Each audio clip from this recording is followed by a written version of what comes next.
खारघर शिवसेना शिंदे गटाचे शहर प्रमुख प्रसाद परब यांना सीआयएसएफच्या जवानांकडून मारहाण, वाहन चालकाला जाब विचारल्याने सीआयएसएफच्या 10 ते 15 जवानांनी शिवसेना शिंदे गटाच्या शहर प्रमुखांसह दोघांना मारहाण केली। या प्रकरणी खारघर पोलीस ठाण्यात शुक्रवारी रात्री गुन्हा दाखल करण्यात आलाय। खारघर सेक्टर 20 मध्ये राहणारे डॉक्टर श्रीनाथ परब, मित्र जयेश, भाऊ प्रसाद सह रात्री 10च्या सुमारास कारने घरी परतत होते। खारघर मधील प्रणाम हॉटेल समोर सीआयएसएफच्या जवानांना घेऊन जाणाऱ्या बसवरील चालकाने डाव्या बाजूला अचानक गाडी वळवली। या प्रकाराचा डॉक्टर श्रीनाथ यांनी काही अंतर पुढे गेल्यावर जाब विचारला, पण त्याचा राग आल्याने गणवेशात असलेल्या 10 ते 15 जवानांनी वाहनातून खाली उतरत तिघांना बेदम मारहाण केली। यावेळी गाडीत 11 महिन्याच्या बाळासह त्याची आई देखील होती। सीआयएसएफच्या 10 ते 15 जवानांनी मारहाण करतानाचा व्हिडिओ व्हायरल झाला आहे। यावेळी मारहाण करणाऱ्या जवानांना वाटसरूंनी गाडीत लहान मुलगा आणि महिला असल्याची माहिती दिली, मात्र त्याकडेही जवानांनी दुर्लक्ष केले।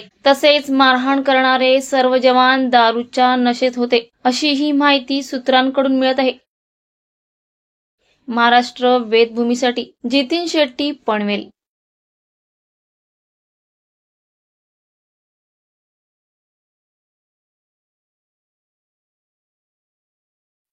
ताज्या घडामोडी जाणून घेण्यासाठी आजच आपल्या महाराष्ट्र वेदभूमी न्यूज चॅनलला लाईक करा, शेअर करा, सबस्क्राईब करा आणि बेल आयकॉनवर क्लिक करायला विसरू नका।